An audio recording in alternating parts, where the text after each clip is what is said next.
biglang nagiging magaan.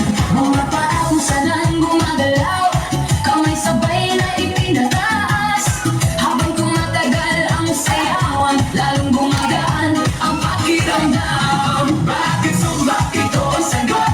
Galaw ng katawan, Saya ang abot, pawis ay tumutulo, ngunit ngiti ay tuloy-tuloy. Bakit sumbak? tanong ng lahat, Dito gumagaan ang bigat, habang sabay ang bawat galaw. lumalakas ang buong katawan. Ayan! Kapag sama-sama ang grupo, mas nagiging masigla ang galaw. Sigaw ng saya sa